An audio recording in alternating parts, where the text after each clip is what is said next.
preámbulo, em, doy la bienvenida especial a Laura Luna, eh, investigadora principal de la línea de investigación Centinelas de la homogeneización biocultural.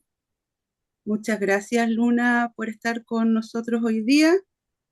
Laura nos va a presentar, nos va a hacer una presentación súper interesante que tiene que ver con educación intercultural en las escuelas. Em, pero para que se haga una presentación más redondita y una contextualización del trabajo de Laura en nuestro CHIC, dejo con ustedes a Lorena. ¿Estás por ahí? ¿Que Sí, aquí no? ¿Alguna? estoy. Sí, sí, Gracias. hablemos Lorena, con Lorena, Paula. Lorena y Lorena, Ricardo, perfecto, van a hacer sí, sí. una Entonces presentación. vamos a hacer tres momentos. Llegó Tamara y Tamara va a iniciar un momento contándonos y compartiéndonos del homenaje ayer a Tomás Llanos, a quien queremos agradecerle y hacer un minuto de Ay, qué bueno. silencio, pensar en él. Y Tamara, ahí tú nos cuentas después de un momento de silencio qué nos quieres compartir de lo que han vivido en Puerto Williams.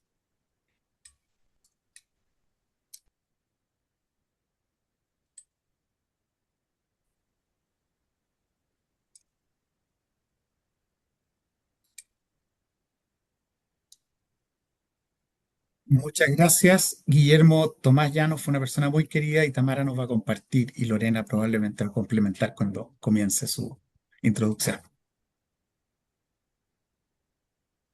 Hola a todas y todos. Gracias Ricardo por la palabra. Em, bueno, yo pienso que más importante que hable yo es que la Lore nos cuente y nos dé palabras sobre Tommy. Acá como equipo local ayer hicimos un homenaje a él.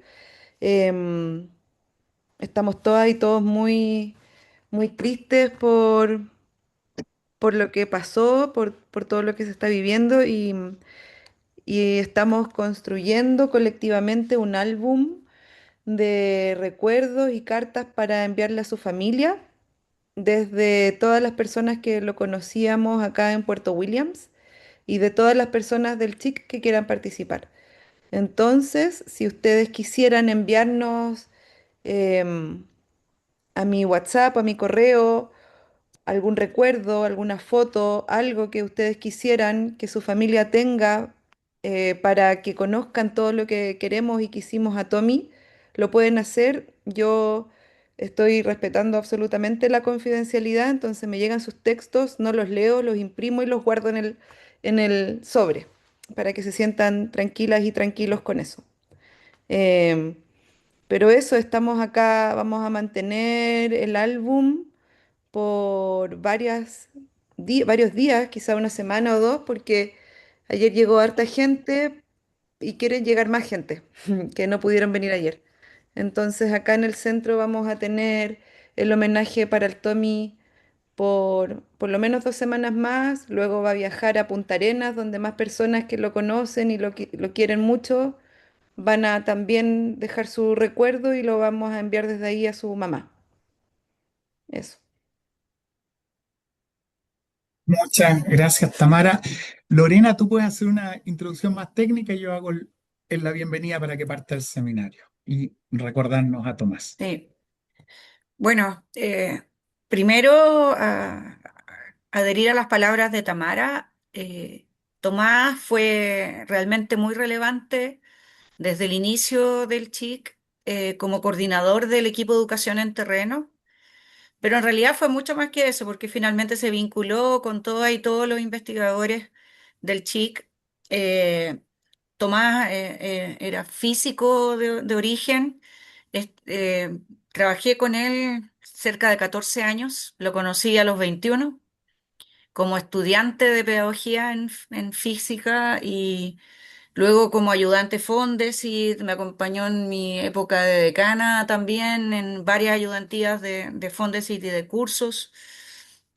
Y hasta que surgió este proyecto, Ricardo me invitó a participar y pensamos inmediatamente cómo nos mantenemos vinculados con las comunidades educativas de Puerto Williams a tanta distancia. Dijimos, necesitamos un coordinador, pero alguien que se vincule de manera virtuosa, dialogante, empática con la comunidad. Y sin duda Tomás fue todo eso. Tomás fue alguien que cuando se vino a Santiago, después de más de 3 años de vivir en Puerto Williams, porque postuló a un cargo en la Vicerrectoría de Investigación de la Universidad Católica en la red y estaciones de centro, donde ahora el Parque Omora es parte también.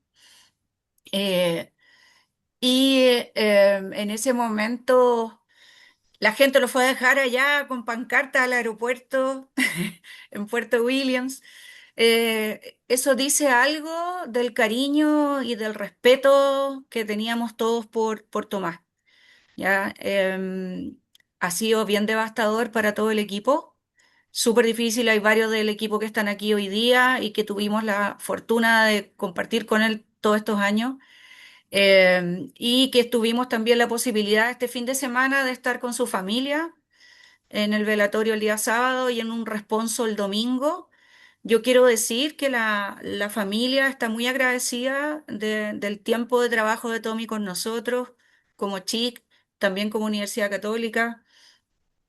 Y nada, fue una ceremonia muy emocionante, muy emotiva en la línea de recordar a Tomás y sus momentos maravillosos que nos permitió compartir. Bueno, dicho eso, casi como en honor a Tomás, bueno, hoy día nuestra investigadora principal, somos dos investigadoras principales en el equipo de educación. Laura Luna es profesora del campus Villarrica de la Universidad Católica, como dijo bien al comienzo Paula, de la línea, de la sublínea 2.3, que es la que está en la línea de homogenización biocultural. Laura trabaja con un equipo también de investigadores e investigadores en el área de educación para la conservación, igual que yo. Y hoy día va a presentar algo de su trabajo, sobre todo en temas de política pública respecto a la educación intercultural, creo que estaba aquí, lo vi recién, a Guillermo Williamson. Hola, Guillermo. Hola, Pablo, Eh, Lorena. Gusto verte. y eso, súper. Así que estamos todos muy contentos de que justamente hoy día, Laura, sea tu presentación y podamos recordar a Tomás con un seminario, ojalá lo más bonito y entretenido y dialogante posible. Gracias, Ricardo.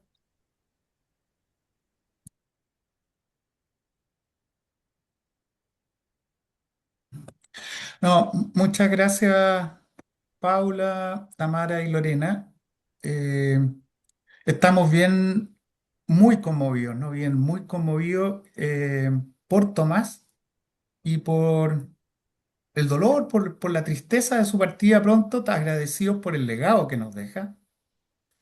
Efectivamente, Lorena me lo presentó y era alguien que brillaba luz, encantado con el mundo y desde la física, comprometido con la conexión de lo que hacemos con la comunidad. Así que es muy especial el momento de hoy. Y hay un aspecto que me gustaría complementar que tiene que ver con las dimensiones interculturales, interespecies e interinstituciones. Para mí, le agradezco a Laura Luna, hay una Laura Lajain por aquí, eh, el haber invitado a Guillermo Williamson, así que parto con lo interinstitucional que se relaciona con todo. Guillermo, te hablé de Hugo Zunino, un geógrafo muy de la geografía cultural y que nos ha siempre inspirado y colaborado en la construcción de un relato biocultural. Y también el Instituto de Estudios Indígenas e Interculturales, con quien me acuerdo en medio de protestas que habían, era el gobierno de Ricardo Lagos Escobar, hicimos algunas actividades con Lorenzo Ayapán y la comunidad de Puerto Saavedra. Y ahí era la danza, ¿no es cierto?, del choique y de otros pájaros, y estábamos rodeados de fogata, me acuerdo, en el Instituto de Estudios Indígenas Interculturales de la UFRO. Y este diálogo intercultural, interespecie e interinstituciones es lo que queremos construir en los próximos 5 años y debemos construir. Y agradecer, Guillermo, que hayas venido porque Hugo, de verdad, en reiteradas ocasiones se refirió a ti y tú estás en un área complementaria a la de él, pero muy interesante que nos va a ilustrar el seminario, que es educación. Y además tienes un accidente y en este seminario está presente alguien que está enamorado de otro país, que es un país con quien estamos colaborando mucho y tú hiciste parte de tu posgrado en Brasil. El doctor Andrés Mancilla ha sido un hincha de lo regional, ha tenido la visión, ¿no es cierto?, de estar en lo regional. Él convocó a la Universidad de los Lagos, él convocó, insistió también con la UFRO. Son universidades públicas, la UFRO y los Lagos, y no es la Universidad de los Lagos, la UFRO u otras universidades, y Laura en eso, Laura Luna, ha sido una tejedora de relaciones, digamos. Y ella misma, con 2 continentes en su crecimiento, en su imaginario, genera un puente entre educación en un bienestar interno de la comunidad chic y un bienestar externo en estas relaciones. Entonces, Laura, junto con agradecerte a ti, agradecer a la UFRO, mirar que el segundo quinquenio que tenemos por delante, queremos tejer esta red de universidades que están colaborando y ver cómo podemos fortalecer, sistematizar y cuajar con financiamientos complementarios al Basal, pero desde el Basal con la UFRO y todos los saberes que ustedes nos van a regalar. Y efectivamente aquí tenemos estudiantes de educación, Guillermo, que vienen de la Universidad de los Lagos y de otras universidades vinculadas al CHIC. Así que muy agradecido e intrigado por este seminario. Gracias, Laura. Muchas gracias, Ricardo, Lorena y bueno, Paola y Tamara. Y la verdad que agradezco también que hayamos empezado este seminario recordando a Tomás. Esperaba que lo hiciéramos, efectivamente, la primera vez que nos reunimos después de su fallecimiento y creo que era importante hacerlo. Y la verdad que reitero un poco lo que dice Lorena como parte del equipo de educación. Tenemos un agradecimiento infinito por lo que nos por todo el trabajo que ha hecho Tomás, además de habernos regalado su persona, que era una persona maravillosa. Esperamos alcanzar, y esa era un poco la idea con esta presentación, hacer un pequeño zoom, aunque sea una pincelada, en el Liceo de Puerto William, en el que hemos trabajado como equipo de educación durante los 5 últimos, durante todo el quinquenio. Y ahí efectivamente el trabajo de Tomás ha sido increíble, sembrando confianza en un contexto de harta resistencia en un principio y sin ser etnógrafo, la verdad que justamente su empatía, su capacidad de diálogo lo ha convertido en un miembro fundamental del equipo de etnografía en que está Benjamín Guillermo, eh, Benjamín Tacá. Así que, bueno, agradecer y quiero agradecer realmente a Guillermo Williamson por haber aceptado participar hoy día. Estoy muy contenta que me acompañe. Con Guillermo decíamos, nos conocemos hace muchísimo tiempo y yo lo he considerado siempre un maestro para mí. Así que muy honrada de que estemos trabajando juntos en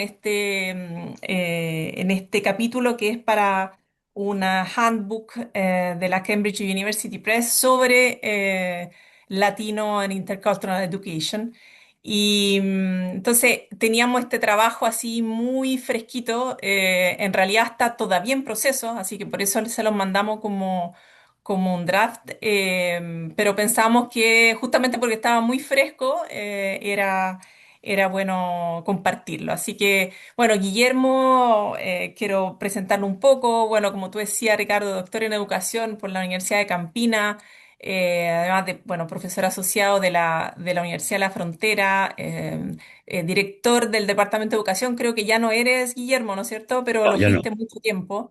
Pero además tiene una trayectoria muy amplia en el ámbito de las políticas públicas, ya que tuvo en roles de coordinación nacional en el Ministerio de Educación, fue también Seremi de Educación de la Araucanía, y ha trabajado toda su vida en educación intercultural bilingüe, educación rural, y ha hecho un tremendo aporte en estos temas. Todos queremos, de las generaciones más nuevas, digamos, hemos leído a Guillermo y ha sido siempre una gran orientación. Así que muy contenta de que podamos compartir el trabajo que estamos haciendo con él ahora. Eso, entonces, sin más, voy a partir, voy a compartir.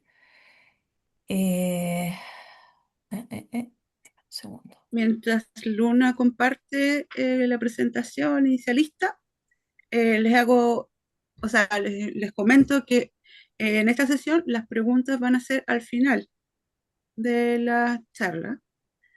Pero de todas maneras, por supuesto, pueden ir escribiendo sus comentarios en el chat para que no se les vayan olvidando después. Y el otro comentario que al final hacemos nuestra fotografía, que ya es tradicional.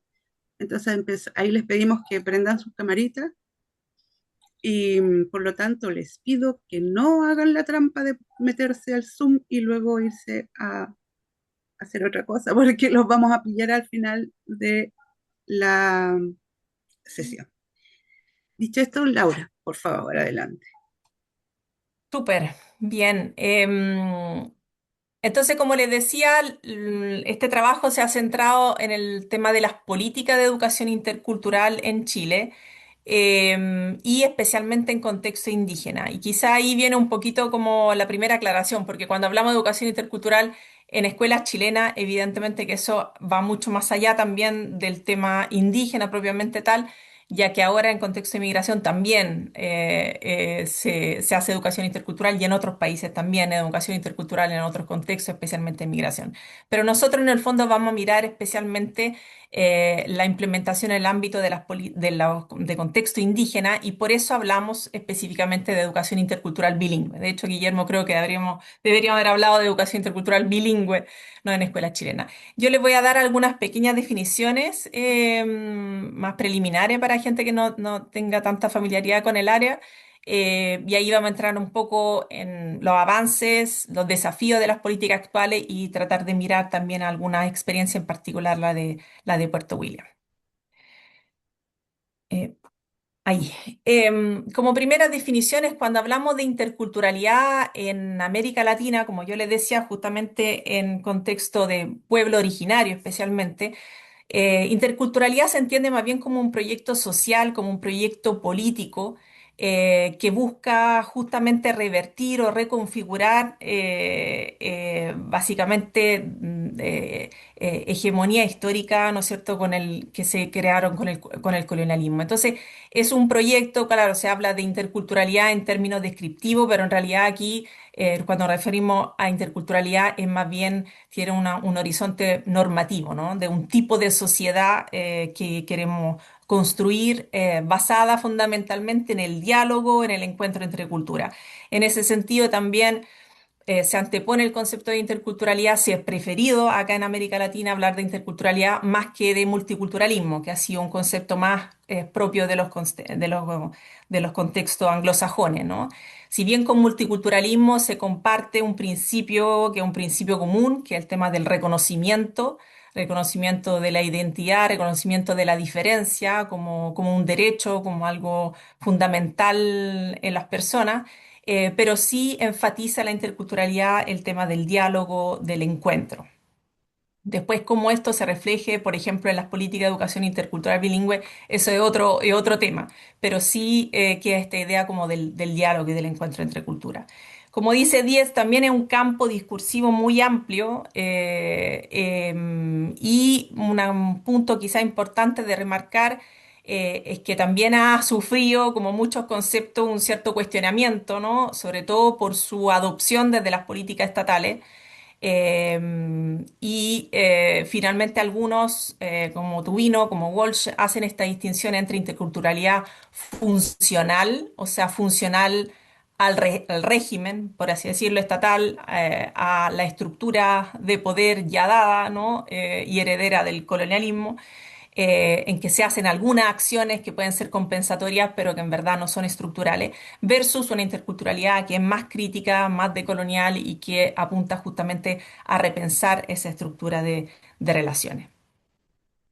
En ese contexto, la educación ha sido un campo fundamental de implementación de la interculturalidad en América Latina, con políticas que se han impulsado ya a partir desde los años 70. En Chile ya lo veremos, Guillermo lo va a comentar. En realidad empiezan más desde los 90, ¿no es cierto?, post dictadura. ¿Y qué se entiende por educación intercultural bilingüe? Es justamente una modalidad educativa dirigida a poblaciones indígenas y que se funda justamente en la idea de reconocer sus derechos culturales, sus derechos lingüísticos a través de la educación.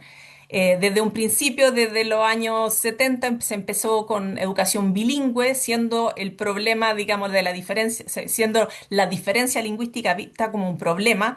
Después se pasó a considerar que en realidad la lengua, hablar otra lengua no era un problema y por lo tanto no había que abordarla solamente para poder facilitar la integración en el sistema escolar, sino que era parte de una cultura y que había que valorizarla como tal. Y ahí se empieza un poquito a plasmar el concepto de educación intercultural bilingüe, con la idea justamente tanto de mejorar los aprendizajes, pero también de fortalecer la identidad cultural. Y en este sentido, la EIB es una modalidad que tiene como objetivo, digamos, sociopolítico, un objetivo reparatorio, ¿no? Reparar esa homogeneización cultural que ha sido, de la que la escuela, la escolarización ha sido protagonista, a la que ha contribuido tan fuertemente, ¿no?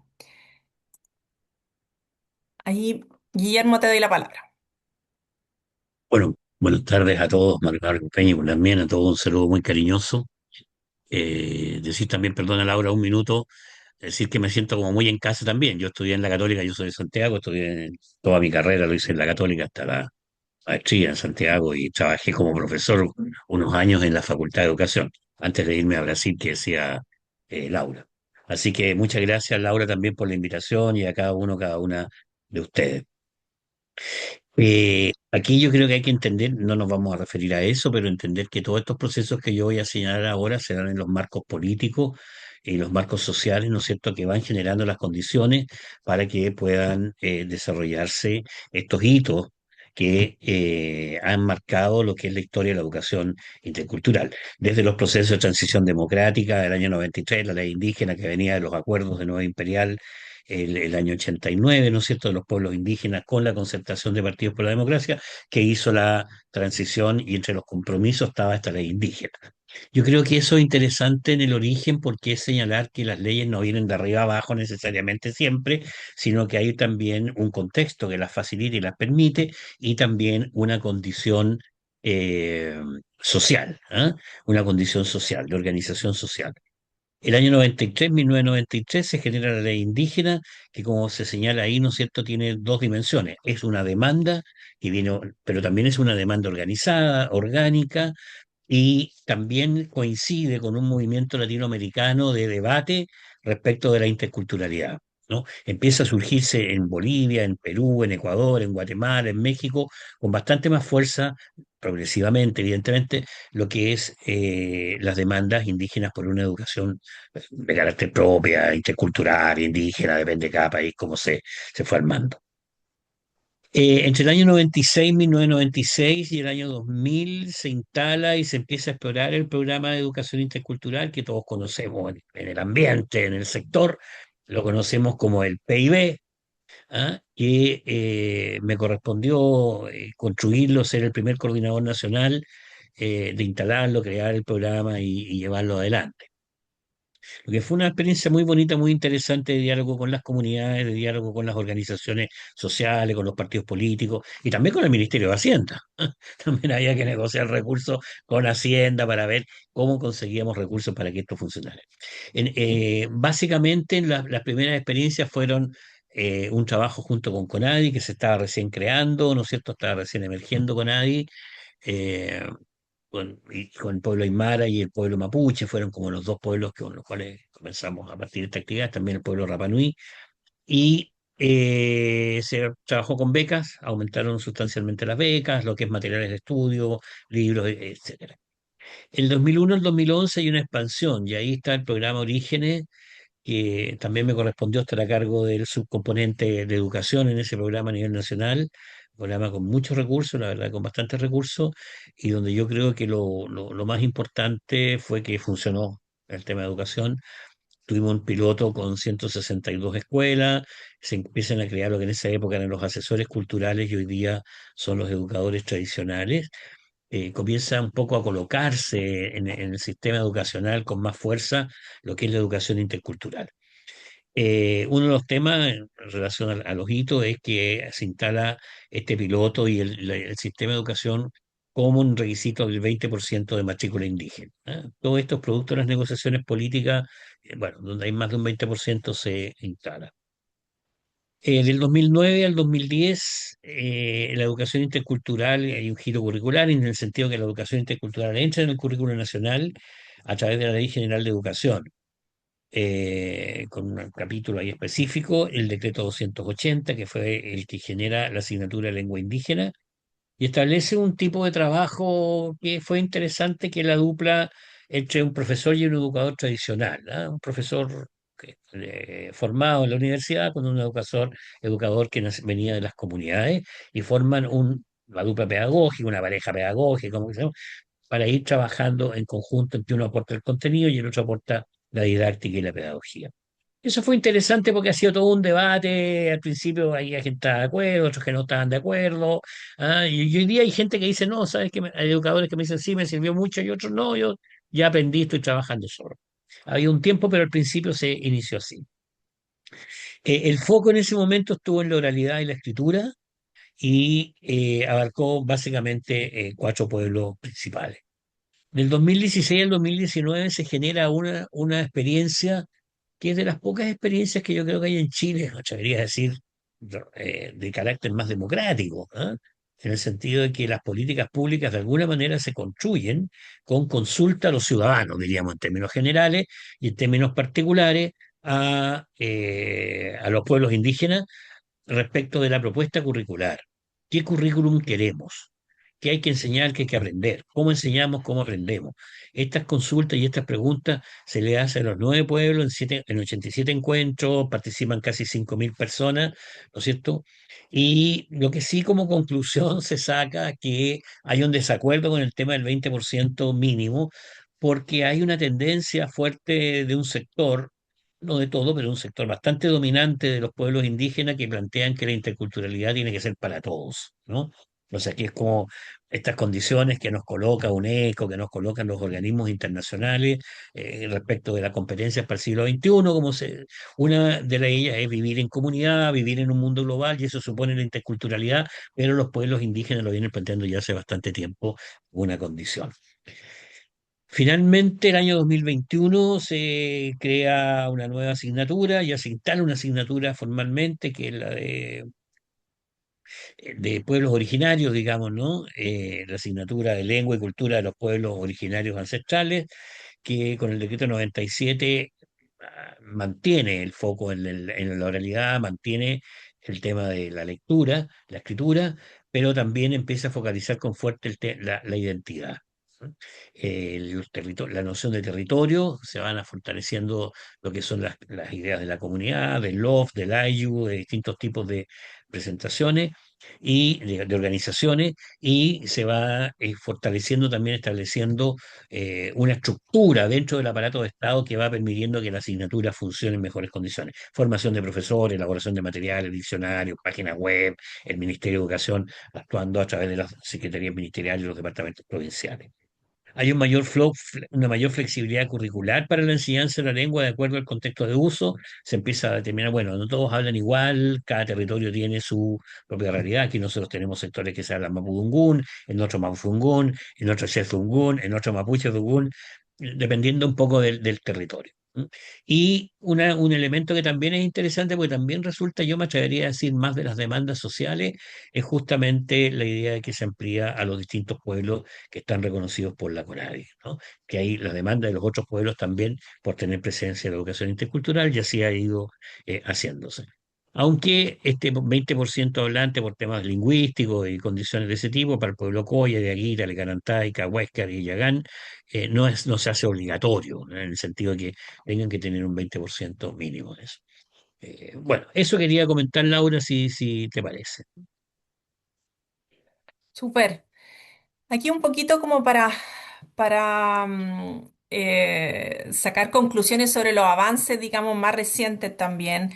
Bueno, quizá no lo explicitamos. Con Guillermo nos detuvimos bastante en este trabajo que hicimos en el valor de la asignatura, ¿no? Porque la asignatura enfocada a la lengua y cultura de los pueblos originarios es algo bastante único en Latinoamérica. El hecho de que haya un espacio específico dentro del currículum nacional dedicado a eso.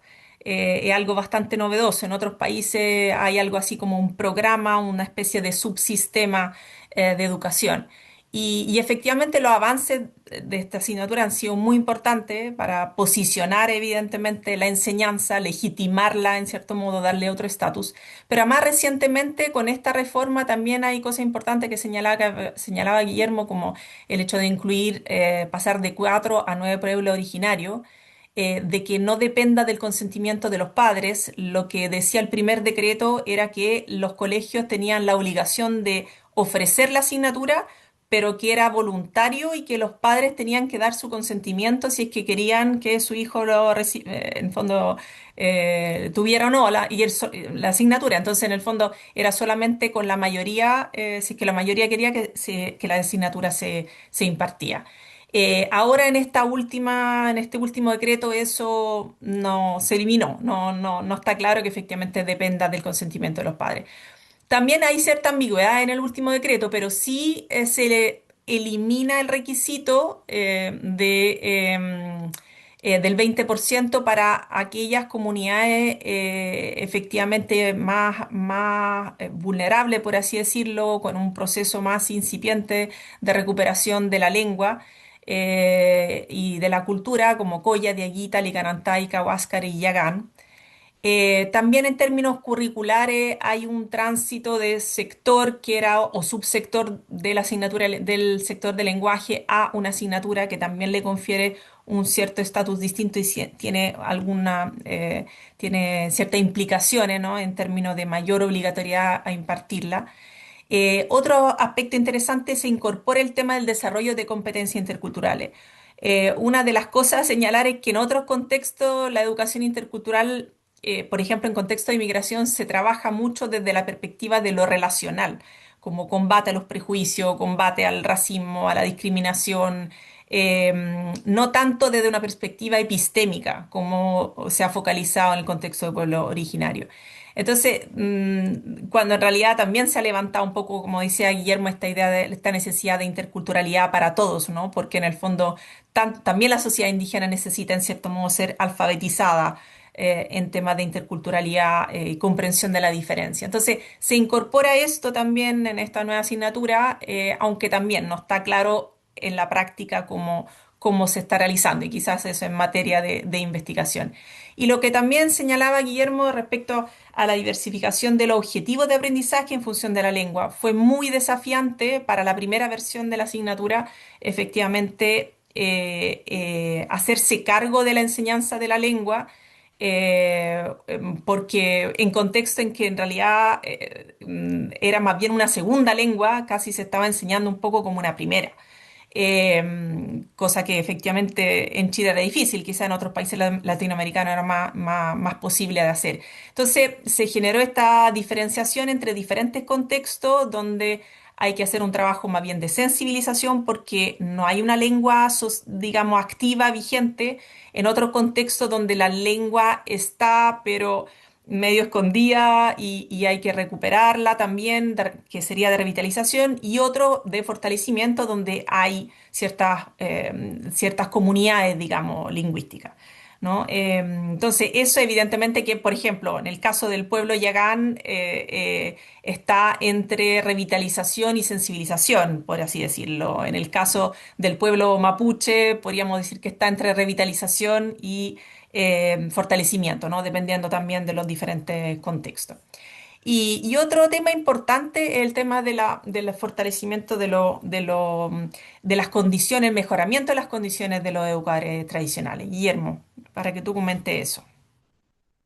Y me gustaría decir, bueno, los educadores tradicionales son estos educadores que ya vienen desde hace mucho tiempo con distintos nombres, se llamaban animadores, facilitadores, bueno, educadores tradicionales hoy día, que son en el diseño original, eran miembros de la comunidad en la cual estaban las escuelas, porque aquí hay un tema también interesante, que es el tema de la ruralidad, ¿no? Gran parte de las fuerzas, que es muy interesante esta dinámica porque la educación intercultural bilingüe tiene que ver con una fuerza dinámica de transformación generada desde las zonas rurales más que de, podríamos decir, para decirlo de alguna forma, como de una clase trabajadora, de una clase más campesina, por decirlo en algún sentido, viene desde el mundo rural, ¿no? Con mucha fuerza en las organizaciones. Y es donde están las matrices espirituales, las matrices culturales, las matrices lingüísticas, las matrices sociales, de estructura social familiares de los pueblos.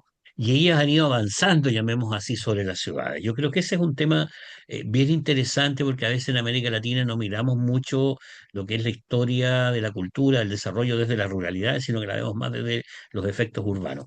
Pero quería decir, estos son las personas de las comunidades que enseñan en la escuela. Mm. Esto ha ido evolucionando y nosotros tenemos hoy día un debate, antes de llegar a lo que está ahí exactamente, entre este educador en la escuela, ¿tiene que ser un profesor intercultural o tiene que ser una persona de la comunidad que enseña? Yo creo que ese es un debate que vamos a ir viendo y lo podemos conversar después con más tiempo, lo vamos a ir viendo a lo largo de la exposición.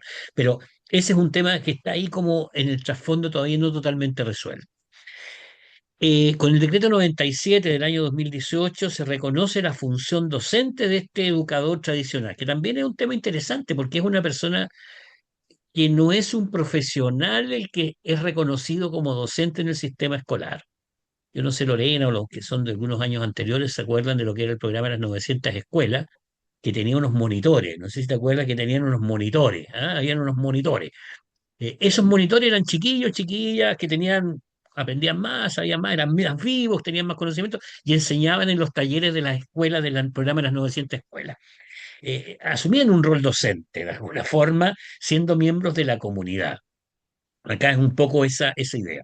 Yo creo que eso es bien interesante también porque nos abre las nociones de lo que es la docencia, las nociones de quiénes pueden y no pueden enseñar, en este caso, quiénes pueden enseñar en el sistema escolar. También se establecen hoy día, y aquí hay otro debate, normas de contratación. Muchos lugares, sobre todo los servicios locales de educación pública, están asimilando a los educadores tradicionales a los profesores, ¿no? Pero hay educadores tradicionales que no tienen título, que tienen cuarto medio, que tienen segundo básico, octavo básico. Entonces, ahí hay un tema que es bien complejo también en lo que es contratación, cargas horarias, funciones, desde el punto de vista de un cierto choque entre la institucionalidad de la formación de los profesores, de los educadores y los educadores tradicionales. Pero ya se están estableciendo, bueno, y se están buscando mecanismos, porque al final hay que acomodar la realidad del Estado a la realidad misma histórica.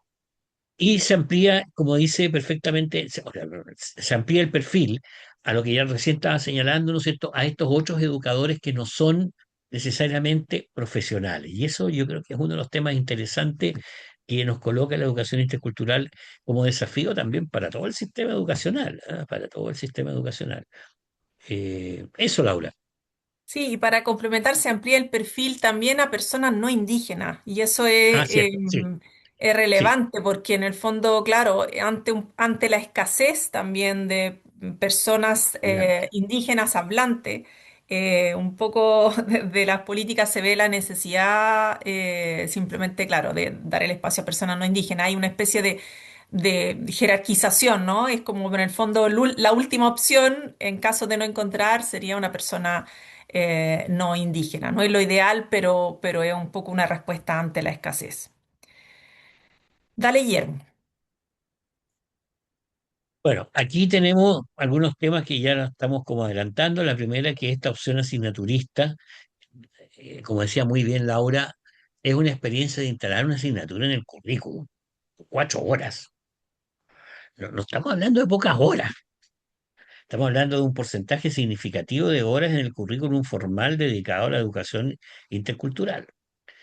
Esto en un contexto de educación de mercado, en un contexto de educación competitivo, sin duda que el valor, podríamos decir, económico de esas 4 horas en relación a 4 horas de matemáticas o 4 horas de lenguaje, entra en una competencia bastante compleja de decisión curricular. Tiene como ese tema instalado en el marco general del sistema educativo que en muchos lugares, en muchas partes, han hecho que se coloquen como talleres y no se cumple la ley en el fondo, ¿no? Que de alguna manera obliga.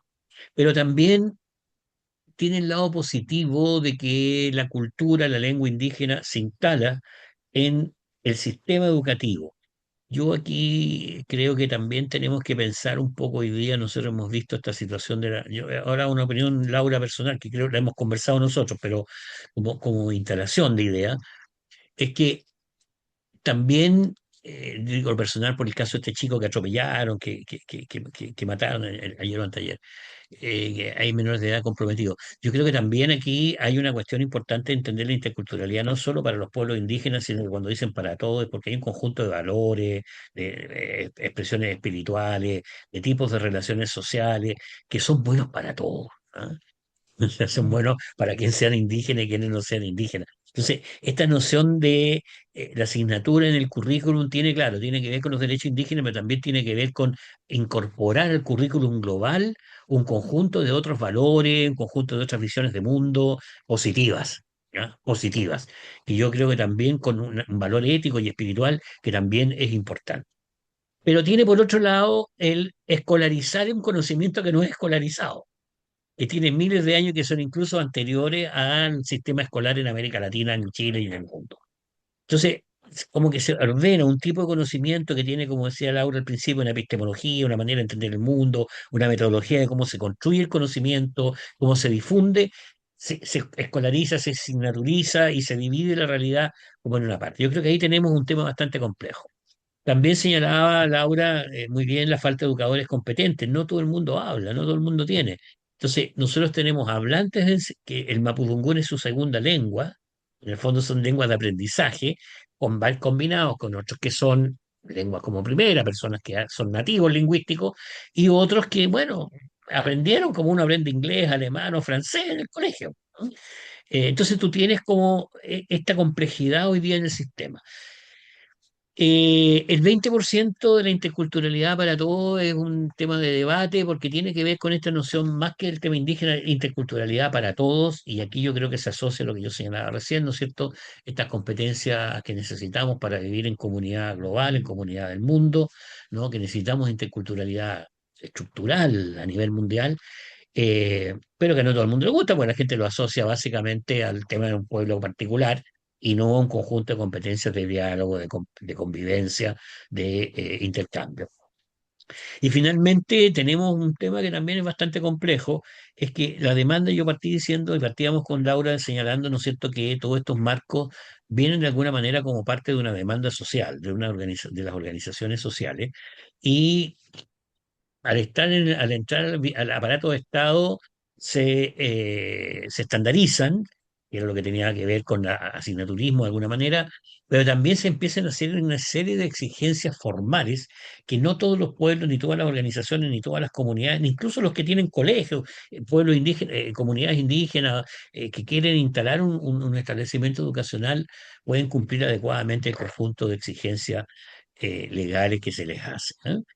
Y eso termina siendo una barrera para el efecto de la demanda también que existe por la autonomía curricular, es decir, por cierto grado de decisión que tengan las comunidades, que tengan las autoridades ancestrales, que tengan las organizaciones de definir qué se enseña, cómo se enseña, para qué se enseña, las metodologías, etcétera, en un determinado centro educativo en relación a los objetivos del desarrollo del territorio, del desarrollo local, del desarrollo de las comunidades.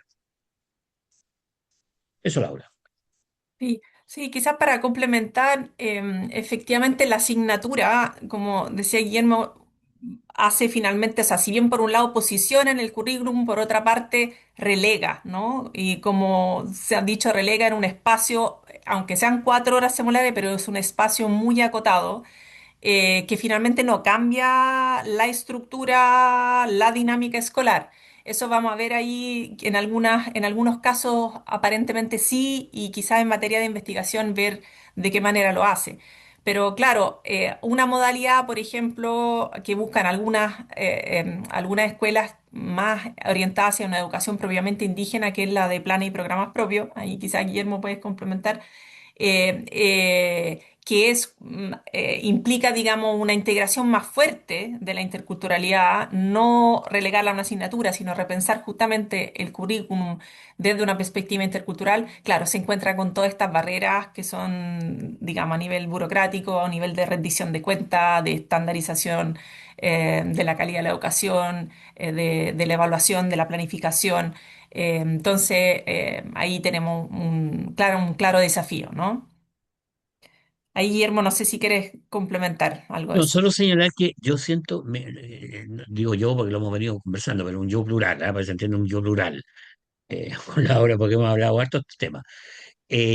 Creemos que eh, el tema de la integración, cuando nosotros lo que dice Laura, ¿no es cierto? Si asignaturizamos, encerramos la interculturalidad, perdemos la opción también de la integración curricular, Mm, ¿no? De la integración curricular, de cómo yo establezco, voy a decir, los estudios de interculturalidad tú no lo puedes tratar si no tienes, no tomas la naturaleza. Bueno, y el vínculo con ciencia.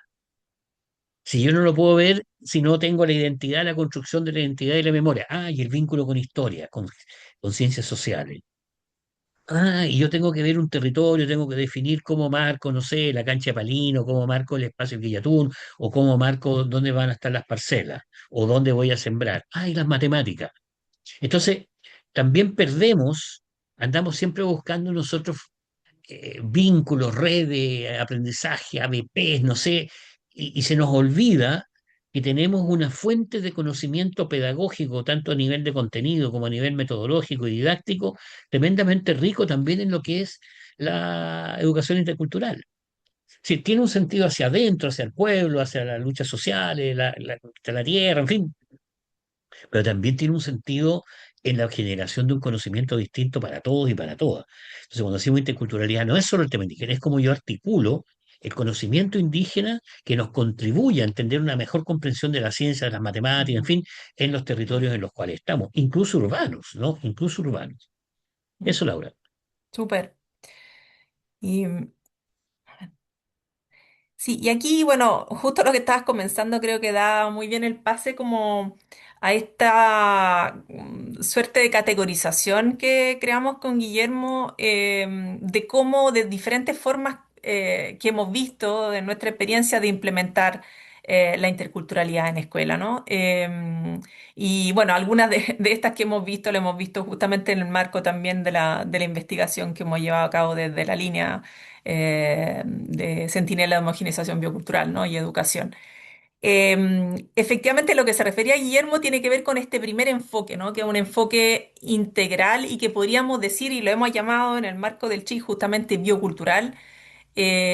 Guillermo hace un tiempo en una publicación también lo había llamado educación ambiental intercultural, ¿no es cierto? Que justamente equivale a lo que nosotros llamamos biocultural. Y que hemos visto justamente en escuelas, lo hemos visto mucho en escuelas de la Araucanía, con un porcentaje importante de estudiantes mapuche, en que efectivamente la cultura mapuche se convierte en justamente en una oportunidad de acercarse también a la naturaleza y de integrar dimensiones de la vida, del mundo humano y otro que humano, ¿no es cierto?, distinto. Justamente ofrece como esa entrada, ofrece ese lente. Y ahí es muy interesante porque, sobre todo en esta zona, hay muchas familias que se instalan en la zona, que se instalan en sectores que son sectores mapuche, y que bueno, eso se refleja en la matrícula, en que empezamos a tener el 40%, por ejemplo, de estudiantes que no son de la zona, que vienen de Santiago, pero se instalan acá, vienen a instalarse a la zona y buscan en estos colegios rurales justamente aproximación distinta al conocimiento, una forma de hacer escuela que es distinta, en que lo cultural, el aprecio por la diversidad cultural y por la diversidad, por la biodiversidad van de la mano, ¿no? Entonces, y ahí se dan prácticas que son bien interesantes y eso lo hemos llamado un enfoque integral, donde efectivamente lo intercultural va mucho más allá de la asignatura y empieza a impregnar también la pedagogía, el currículo en su conjunto, el vínculo también con la comunidad local. Em, Otro enfoque, lo hemos visto también harto y se da bastante en escuela urbana especialmente, lo hemos llamado como un enfoque acotado de interculturalidad, que se da en talleres muy específicos, en celebración de efemérides, que es lo más común.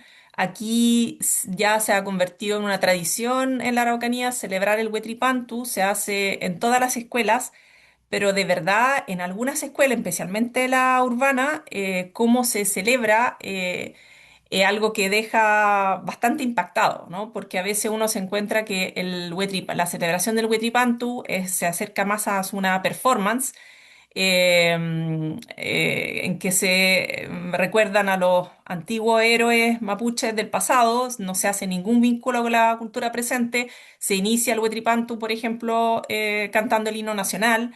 Y ahí hay un fenómeno que se da que algunos autores como Bocara y Ayala le llaman como la patrimonialización de lo indígena, ¿no? Una suerte casi de apropiación nacionalista del tema indígena. Hay mucha folclorización. Entonces, en algunos contextos se da fuertemente como ese riesgo, ¿no? De distorsión total. Y en otras simplemente se queda como algo como puntual, acotado, digamos, que no tiene mayor impacto. Y después tenemos un tercer enfoque que es un enfoque inmersivo, lo hemos llamado inmersivo. Efectivamente, en contexto como Rapa Nui hay escuelas que tienen experiencia de inmersión lingüística. La lengua es algo ya transversal en todo el currículum escolar y experiencia también más cercana en el lago Budi, que son de gestión indígena, donde han elaborado justamente planes y programas propios, una diversidad de asignaturas que con nombres propios, con contenidos puestos que representan la cosmovisión y que han sido co-construidos con la comunidad.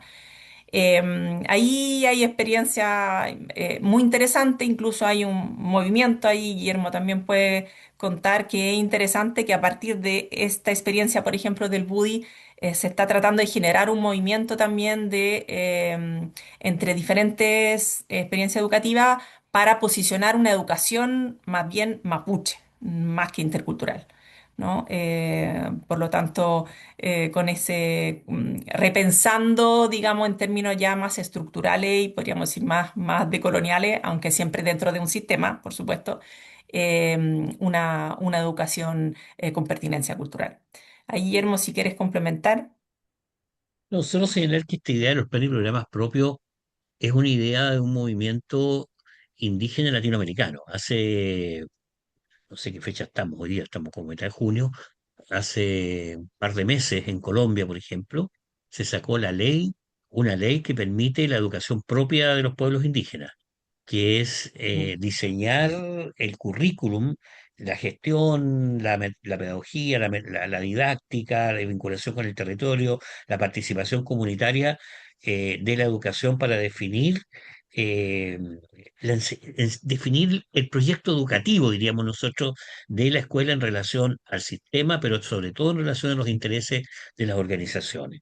Nosotros encontramos también lo que ha hecho el Movimiento Trabajadores Sin Tierra de Brasil, que tiene su propio sistema educativo, ¿no? En las cooperativas, en las organizaciones donde ellos han recuperado tierra o han organizado, el Estado les ha entregado, tienen su propio sistema educativo, su propio sistema de formación de sus profesores, sus propias normas, en fin. Esta idea de la educación propia es una idea abierta y amplia. Nosotros hemos trabajado en el pueblo maorí también de Nueva Zelanda, que tiene un sistema propio, bicultural, de formación desde el jardín infantil, la escuela básica, la media, lo que diríamos nosotros la educación terciaria. Entonces, yo creo que eso en Chile está un poquito trazado, estamos un poco rechazados respecto de ese movimiento, ¿no? Desde la perspectiva indígena. Pero se están abriendo estas experiencias que dice Laura, ¿no es cierto? En el caso de Rapa Nui, bueno, es más antiguo porque había un liceo, y en el caso del Lago Budi acá, la escuela Compulov, y hay otras más que tienen proyectos que son en general de propiedad de organizaciones o de comunidades indígenas. ¿No? La ley lo permite, permite en Chile problemas propios, y puedes tú tener un problema en alemán, un colegio religioso, etcétera, proyectos propios. En esa lógica, incorporar estos colegios, esta escuela o colegio, que construyen su propio proyecto educacional, pero vinculado con la comunidad y con la gestión, diríamos, uno de los principios, todos sabemos, ¿no es cierto?, de los pueblos indígenas, la lucha, las ideas de autogestión, autodeterminación y autonomía. La parte de autogestión, ¿cómo la constituyen las propias comunidades, ¿no es cierto?, respecto de su proyecto educativo, que al final es el proyecto cultural. Nosotros lo vemos como un proyecto educativo, pero al final es un proyecto cultural, mucho más amplio. Eso, Laura. Bueno, ya, y aquí una pequeña pincelada porque es un contexto cercano, porque efectivamente hemos trabajado con todo el equipo de educación durante estos 5 años, como señalaba, con el liceo en Puerto William. Entonces lo hemos mirado bien de cerca en un recorrido que ha hecho en este ámbito justamente de la interculturalidad. Va a ser realmente una pincelada y probablemente va a haber mucha gente de acá también que puede aportar, Benjamín, pero mismo Ricardo también, que hace tiempo ha trabajado también con el liceo. Y acá un poco una tesis que surgió preparando esto y que sería obviamente para profundizar en un contexto, en un trabajo más amplio, que quizás el Liceo Donald McIntyre Griffith de Puerto William está justamente transitando desde un modelo acotado de ID, pensando en lo que estaba planteando anteriormente, a un modelo integral. Y aquí algunos hitos que quizás para recordar y que nos pueden hacer pensar en eso. El colegio partió como una pequeña escuelita en el hospital, después se convirtió en un internado del cual muchos yaganes reportan eh, recuerdos bien duros, con mucho un nivel muy alto de discriminación. Algunas entrevistas que tenemos también como parte del equipo dan cuenta de eso. Y después, de a poco, se han empezado como a desarrollar esta iniciativa artísticos, culturales, bien acotada o bien puntuales, digamos, pero que empezaron a posicionar la temática. Entre 2018 y 2019 se desarrolla y se trabaja la propuesta de la asignatura, gracias a Cristina Zárraga, que hoy día también está liderando fuertemente el tema de la revitalización del Yagancuta. Y cuando nosotros llegamos, cuando empezamos como equipo de educación a trabajar con el liceo en el 2022, Lorena se debe acordar, nos plantearon justamente que el sello intercultural, el colegio tiene dos sellos, el sello medioambiental, el sello intercultural, que el sello intercultural es el hermano, digamos, menor o el hermano pobre, no sé, de los sellos, ¿no? Y que era como una deuda. Y ahí efectivamente como equipo intervenimos bastante en el marco también de las comunidades de aprendizaje, que el proceso que lideró Lorena. También hubo taller específico en el ámbito de la interculturalidad. En el 2023 la dirección estaba muy interesada en asumir o fortalecer el sello intercultural, pero más allá de lo Yagán, ¿no? Pensando de que en el fondo, en una perspectiva de que todos tenemos conocimientos, identidades y por lo tanto una cultura que merece ser valorizada y compartida, ¿no? Y esta visión empezó a generar algunas tensiones también, a chocar un poquito con otras visiones más propiamente indígenas, ¿no? O indigenista, generó cierta resistencia también en algunos profesores, algunos miembros de la comunidad yagán, pensando que una perspectiva más amplia de interculturalidad finalmente terminara con invisibilizar en realidad el lugar prioritario que merecen tener los Yagán por estar en territorio Yagán. Y ahí es interesante y mis planes son analizar también más en profundidad qué pasó con eso, pero en este contexto también la estrategia que yo misma lideré, una estrategia pedagógica reconociéndonos, fue tomada con cierta resistencia justamente porque con esta idea de que todos tenemos un hábitat, cohabitantes, ¿no es cierto? Y hábitos y que por lo tanto saberes que necesitamos, que merecen ser compartidos, generó cierta resistencia de parte de los Yagán.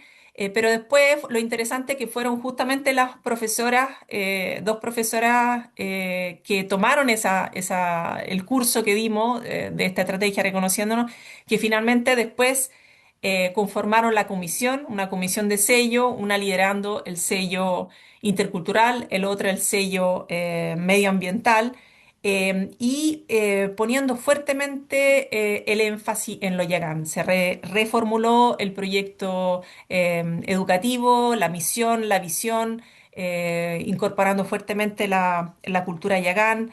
Y se empezaron a incorporar muchas más cosas y con esta idea también de que efectivamente lo ambiental y lo cultural tienen que ir muy de la mano, ¿no?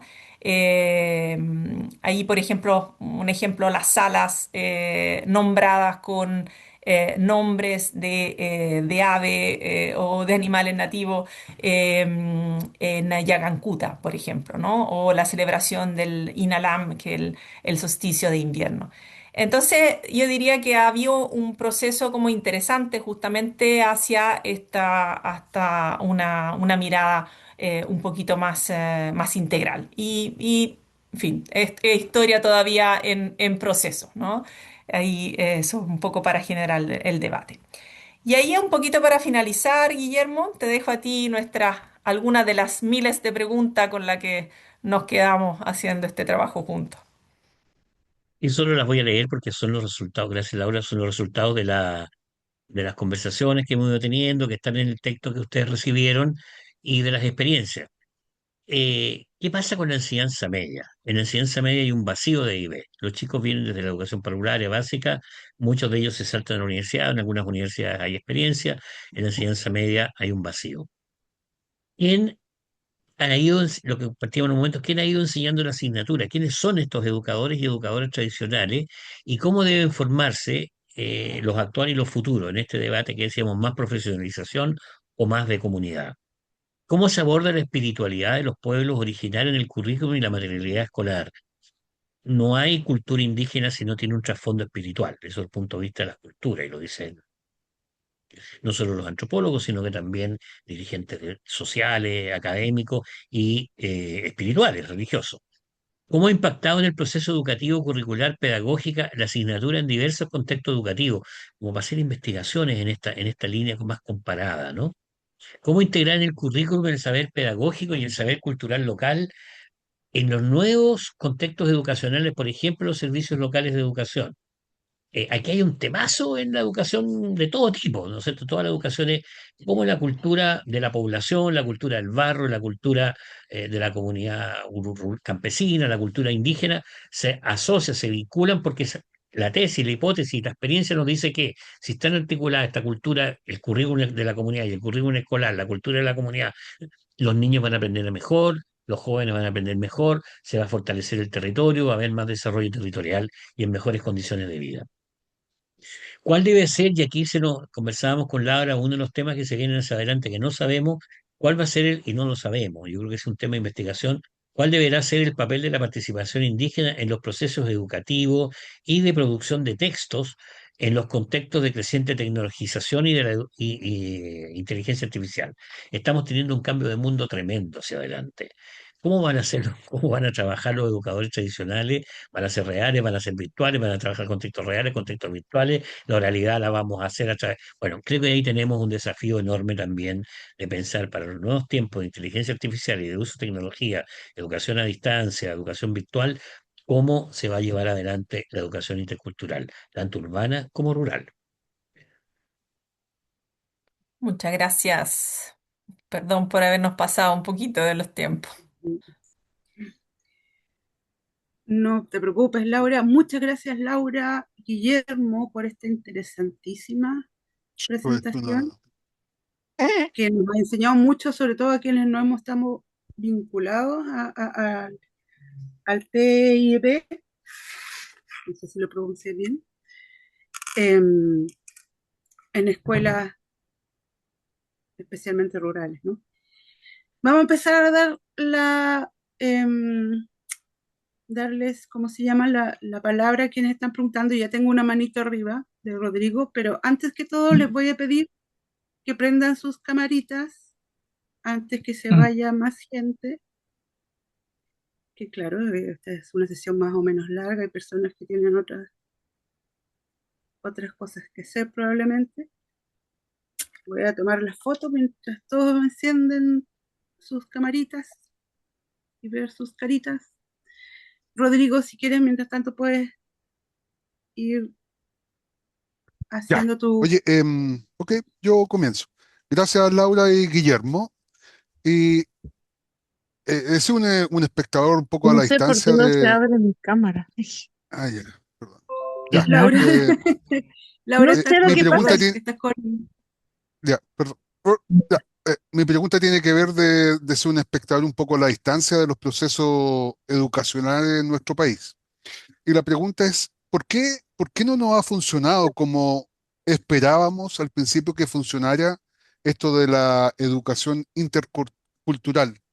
¿Por qué a países como Paraguay, a Nueva Zelanda, le funcionó tan bien? Bueno, no sé si le ha funcionado bien. Mi experiencia es que como que funciona, como que tienen doble lenguaje, se mantiene el guaraní, el maorí se mantiene en Nueva Zelanda.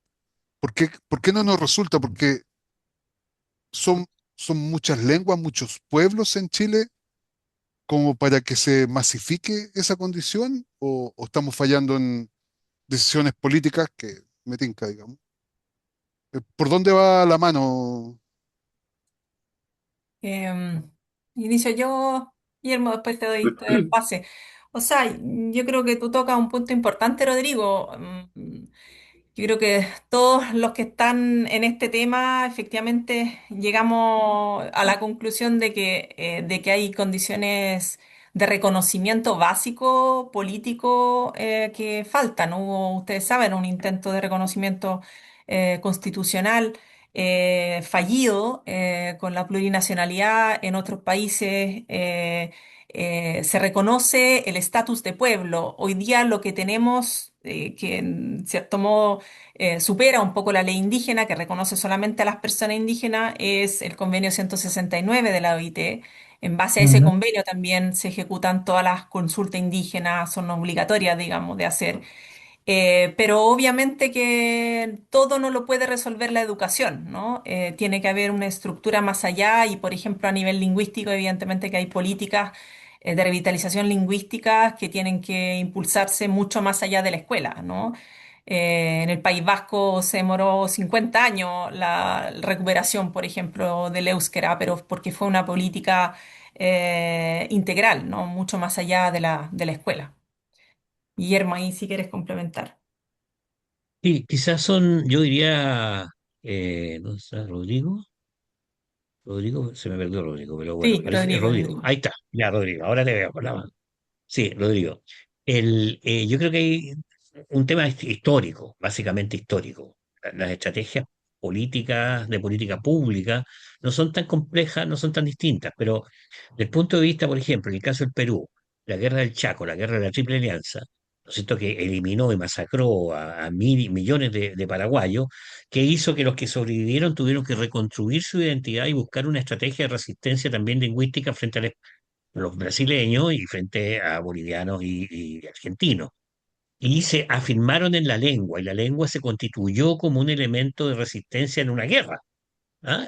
Para poder conversar. Entonces, la gente asumió el guaraní como una lengua que les permitía defenderse frente a la situación de los otros ejércitos.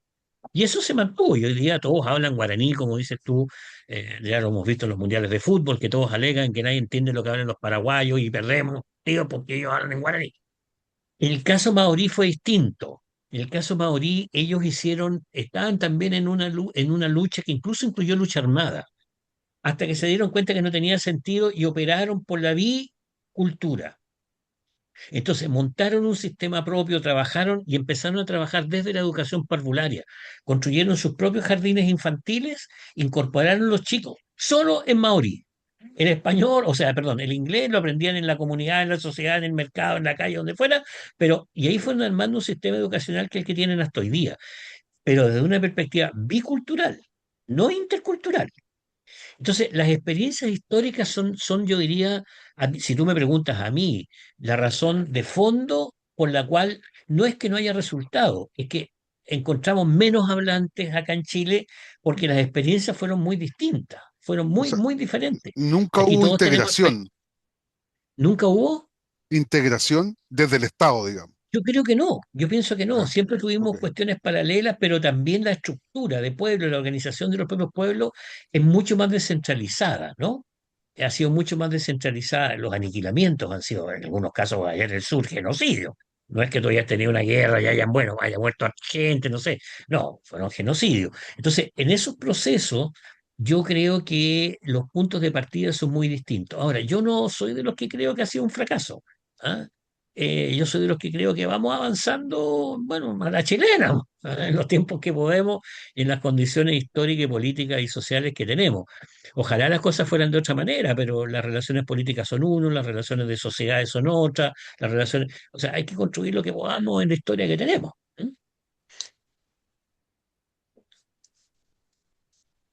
Muchas gracias. Ricardo, tiene la manito levantada. El otro Ricardo. Sí, veo que Lorena tiene también la mano y Lorena me había avisado antes que de repente tiene que arrancar, así que le voy a dar el pase a Lorena por sí, para que Ah, perfecto. aproveche el tiempo. Ya no llegué a la otra reunión, acabo de avisar, así que Así me di cuenta. me voy a quedar, ¿no? Eh, no, dos cosas. Primero, agradecer la presentación, Laura y Guillermo. Muy interesante, un seguimiento interesante de lo que ha sido el tratar de instalar una educación intercultural en Chile. Y creo que la pregunta de Rodrigo es re interesante porque, si bien, como decía Guillermo, yo creo que el tema histórico es distinto. Y la cantidad, efectivamente, como decía Rodrigo, de pueblos originarios y diversidad de lengua también es otro tema. Pero creo que sí, efectivamente, en Chile no hemos tenido una política pública integral del tema intercultural. Como decía Guillermo, han sido iniciativas un poquito como en diferentes programas que han pasado por diferentes gobiernos, ¿cierto? Como bien ustedes mostraron, más que una cuestión decidida como política pública de Estado, más que de gobiernos. eh, Eso, y luego creo que una cuestión que decía Guillermo respecto de los temas espirituales en las comunidades, ¿cierto? Son súper relevantes. Yo creo que la excesiva burocracia y competitividad del sistema chileno hace que el enfoque haya sido a veces muy superficial y casi burocrático en lugar de ser abordado como debiera ser abordado. Y luego también yo creo que en Chile hay un poquito más de resistencia social y de esta cosa asignaturista, de pensar que crear algo tiene que ver con poner otra asignatura más en el currículum y asignaturizar el tema intercultural, ¿cierto? Y eso siempre genera un cierto rechazo porque simplemente tenemos uno de los currículums más sobrecargados del mundo. Uno va a otros países que tienen cultura legendaria indígena y sus currículums en la asignatura no tienen más de 10 o 15 páginas, digamos. Si ustedes miran los currículums que tenemos nosotros, son currículum de 100, 120 por asignatura, etcétera. Dicho eso, igual les quería preguntar algo. ¿Cómo ven ustedes la labor de las ELSI, que son las educadoras de párvulo en lengua y cultura indígena, que son validadas por la CONADI, por ejemplo? Ya hace un tiempo me tocó ver en Junji un documental muy interesante que mostraba a ELSI de distintas comunidades indígenas chilenas a lo largo de todo Chile haciendo su trabajo. Eh, yo por lo menos pienso que no hemos logrado tener algo así en la escolaridad más arriba, digamos, en la escolaridad propiamente tal. No sé cuál es la opinión que tienen ustedes del trabajo y la formación de las ELSI. Voy Gracias. yo. O sea, la ELSI son el equivalente de los educadores tradicionales en la básica. Cumplen básicamente la misma labor de trabajar con la educadora en este trabajo que fue un pensado originalmente como en dupla, ¿no es cierto? Con esta idea así casi de materializar el diálogo de saberes que el educador, el profesor pone el saber pedagógico y la otra el saber como cultural. Yo he podido también observar de cerca, no muchas, pero algunas experiencias como con Elsie, y efectivamente también son bastante validadas. Depende también dónde les toca trabajar. A veces si son contextos, digamos, más vulnerables, les toca hacer un poco de todo. Pero se integran bien. Yo creo que el trabajo en general de los educadores tradicionales ha sido cada vez más valorado, si bien en algún momento estaba como en este estatus un poco especial, que estaba en una posición de enseñar sin ser profesor. Quizás incluso yo diría que en el caso de los jardines la figura del educador se ha integrado, o sea, posiblemente se ha integrado mejor. No sé si ahí Guillermo tiene más antecedentes al respecto. Solo decir que cuando uno ve la experiencia de algunas universidades, no sé si creo que había unos compañeros de la Universidad de los Lagos, de la Universidad de los Lagos, de la Universidad Arturo Prat aquí en Victoria, de gente también, tienen un tema que son técnicos. Muchos de ellos son técnicos. No son profesores ni son solo personas de las comunidades, están como en un nivel intermedio de técnico. Y eso yo creo que es un tema interesante. No lo hemos estudiado, no lo hemos trabajado suficientemente, porque no alcanzan a hacerlo, no lo digo que no alcancen a hacer en el sentido negativo, no son profesionales, pero tampoco una persona de la comunidad sin ningún grado de formalidad en su formación. Y estos técnicos son con un fuerte carácter intercultural. ¿No? Yo he acompañado aquí a la Universidad de los Lagos, he acompañado a la UNAP en Iquique, creo que Tarapacá, no me acuerdo quién era el otro. Ahí hay un tema que no sé bien cómo tratarlo, Laura y colega, que es interesante, esta dimensión técnica. Mm. Ahora, también hay una cuestión que es compleja, que es que la normativa, a ver, el cumplimiento de la normativa de la JUNJI, que donde básicamente, o incluso de los BTF, es muy estricta respecto al tema de los niños. Es muy, muy estricta. Qué tienen que comer, cómo tienen que sentarse, a qué hora hacen qué cosa. Entonces, hay un tema ahí un poquitito más rígido, yo diría, por protección a los niños, evidentemente, niños y niñitas y niñas, respecto del quehacer de las ELSI. Entonces, hay que buscarle como un camino propio, llamémoslo, no sé cómo llamarlo, Ujú. por estas dos dimensiones que a mi juicio son interesantes. Uno, el tema técnico, que tienen muchos, tienen la formación técnica, y segundo, este moverse en un sistema fuertemente, no lo digo rígido en un mal sentido, no quiero que se entienda eso, en un estructurado, protocolizado por la protección de los niños y las niñas. Y eso yo creo que también es interesante, porque cómo tú incorporas la cultura local, la formación materna de la comunidad, ¿no es cierto?, a estos sistemas escolares, la alimentación que está en la comunidad, la alimentación del jardín, los tiempos y espacios. Yo creo que esos son como dos temas más bien de desafío que son interesantes. Lorena, no sé, para decir alguna cosa más que... Súper, gracias. Muchas gracias a ambos. Ricardo, Tamara, nos quedan varias manitos arriba, nos queda bien poco tiempo, así que si es Ya.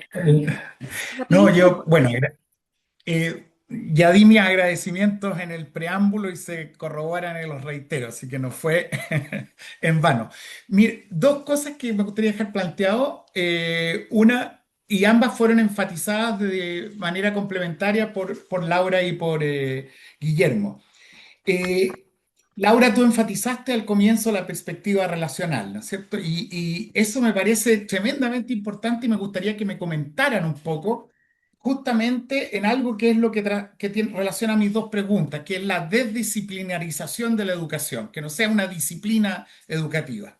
Y lo digo porque en mi experiencia, no estando disciplinarmente, institucionalmente como educador, sí me ha tocado una experiencia larga desde mi suegro en el proyecto de Allende y de la educación popular y por otra parte mi familia muy vinculada a las comunidades rurales y a las escuelas rurales religiosas y las comunidades de base en Teología de la Liberación. Y tú, Guillermo, te referiste al movimiento de los trabajadores rurales sin tierra, el MST. Y ahí yo participé harto con el rol de ambos, la educación popular, que eran personas como Rebellato de Montevideo o teólogos de la liberación que participan en el CHIC, como Roy May. Y el MST se nutrió de tanto de la pedagogía de la liberación como de la teología de la liberación. Lo que quiero Efectivamente. decir, entonces, en esta perspectiva relacional, ¿cómo ven esto de la desdisciplinarización de la educación? Esto no es un problema solo de los educadores. Y lo segundo, en el enfoque integral, en esta categorización que hiciste, Laura, nos presentaste, ¿no es cierto?, acotado, integral, inmersivo, me gustó, y voy a ver cuál es la publicación que tienen ustedes también con Guillermo Marini. ¿Cuál es la experiencia de ustedes en las propias universidades, sea la Católica, la UFRO u otras universidades, de las resistencias, las dificultades entre académicos de distintas facultades? Porque visto de afuera no puede haber algo más necesario, una condición imprescindible, necesaria para una perspectiva relacional e inmersiva, e integral, que la desdisciplinarización. Entonces, como decías tú, Guillermo, la historia, las ciencias naturales, las matemáticas, es tan importante como el arte, como el rito, como la cosmovisión. Entonces, ¿cuáles son las resistencias que han visto dentro de sus universidades y qué implicaciones y sugerencias para el CHIC, para entender que estos son temas súper transversales, con disposiciones y que a veces se caen, un poquito pensando en la pregunta de Rodrigo Villa, se limitan, se debilitan cuando no queda como disciplinarizado esto que estamos hablando de la interculturalidad, interespecie, etcétera. Esas son mis dos preguntas desde lo relacional y el integral dentro de las instituciones y también en el contexto sociológico de la perspectiva relacional.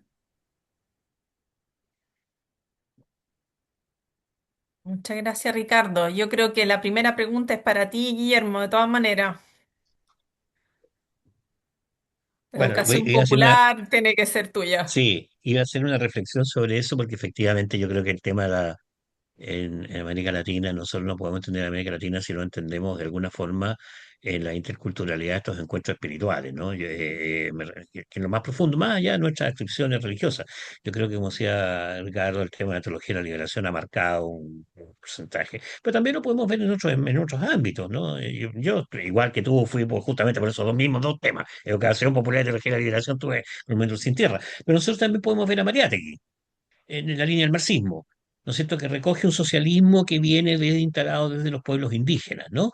Es decir, hay un tema ahí entre los pueblos indígenas y las estructuras que toman los procesos culturales y sociales. Yo creo que uno de los temas, yo no soy muy a favor de la disciplinarización porque hemos trabajado mucho en educación intercultural, en educación rural, con las escuelas globales, multigrado, etcétera. Muchas experiencias innovadoras, las experiencias de punta en educación son de distinto tipo, y son multigrado. Ahora también hay que profundizar ciertos temas, hay que saber de todo un poco y de un poco todo, digamos, algo uno tiene que manejar también disciplina, tampoco es que se acaban las disciplinas, que saber buscar un buen equilibrio entre lo estructural, las relaciones, los vínculos y la particularidad. Yo creo que esos son los desafíos que tenemos los educadores. La cuestión es si es disciplinarización solamente o también es desescolarización. Uno puede tener disciplina en determinados momentos, a lo mejor son necesarias. El tema es que no se escolarice como un sistema formal, estructurado, rígido, un sistema educativo que es vivo, que es vivo, ¿ah? Que le vaya bien, Lorena, que es vivo, que se mueve, que canta, que la gente conversa. El tema es que eso no se formaliza demasiado en un sistema escolar. Yo creo que ese también es un tema complejo, disciplinario, que tiene que ver con la estructura, separar el mundo en parte, pero también de desescolarizar de alguna forma la educación intercultural.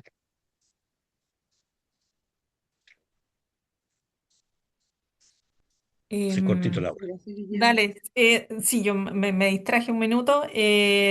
Quizás tu segunda pregunta, em, Ricardo, sobre el tema de la resistencia. Pucha, la media pregunta.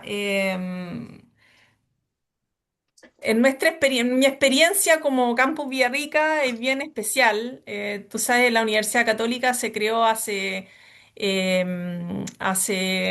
no mucho tiempo, hace unos pocos años, un programa de interculturalidad que busca justamente, en cierto modo, transversalizar este tema. Y otras universidades, la Universidad de Chile lo había implementado antes. Y la idea es justamente, digamos, mejorar el acceso, pero también con una perspectiva como de interculturalidad bastante amplia, ¿no? Abierta también al tema de la migración, etcétera. Claro, en el campus Villarrica llevamos una historia y yo creo que ahí quizás claro, hay ciertas asignaturas que están dentro del currículum, por ejemplo, de la Pedagogía General Básica, que tienen que ver con lengua y cultura mapuche, pero también en los últimos años hay un programa de revitalización de la lengua también, llevado a cabo por tres profesores mapuche, que ha adquirido mucha potencia y que ha efectivamente permitido que permee también el tema intercultural más allá de lo que se enseña en algunos cursos específicos.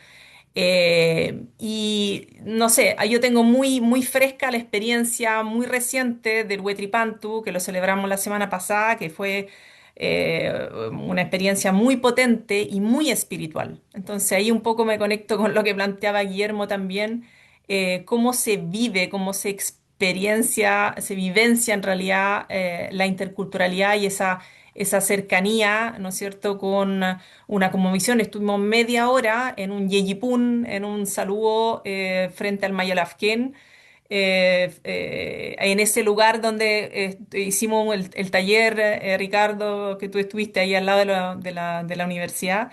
Y eran 60 personas, 70 personas, estudiantes, funcionarios, todos en silencio, esperando que las personas encargadas hicieran este saludo al Añuque Mapu, saludo a Bueno Chao, saludo a los ancestros.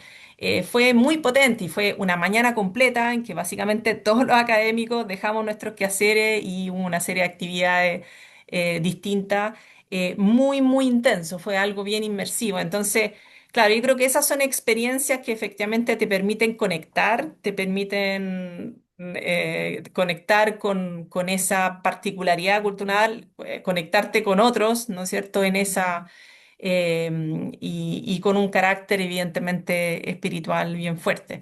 Entonces, resistencia yo no las veo, pero sí a veces las veo en los estudiantes, en algunos estudiantes, que dicen una vez más de nuevo con el tema mapuche.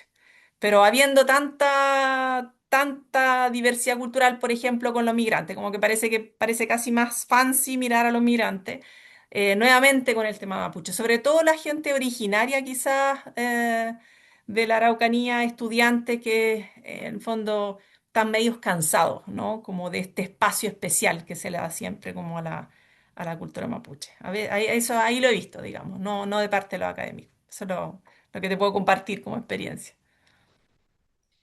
Muchas Muchas gracias. gracias, Laura. Voy a hacer un comentario. Las personas que necesariamente tengan que salir, salgan nomás, no hay ningún problema. Algunos nos vamos a quedar con las tres siguientes manitos levantadas, tres siguientes comentarios. Por favor, Tamara, adelante. Y podemos escuchar los tres, Paula, de una y Mm, así sí. Buena idea, súper buena idea. Entonces, Tamara, Marcela, Andrés, en ese orden nos van diciendo sus comentarios para no alargar. Hola, hoy muchas gracias Laura y Guillermo. Eh, yo quería preguntar, es casi muy parecido a lo que dijo la Lore, pero acá, por ejemplo, en el Yagan UCI, un tema, por ejemplo, con las educadoras o los educadores interculturales que em, pueden estar, por ejemplo, validadas y validados por la CONADI, pero no muchas veces por la comunidad. Yagán.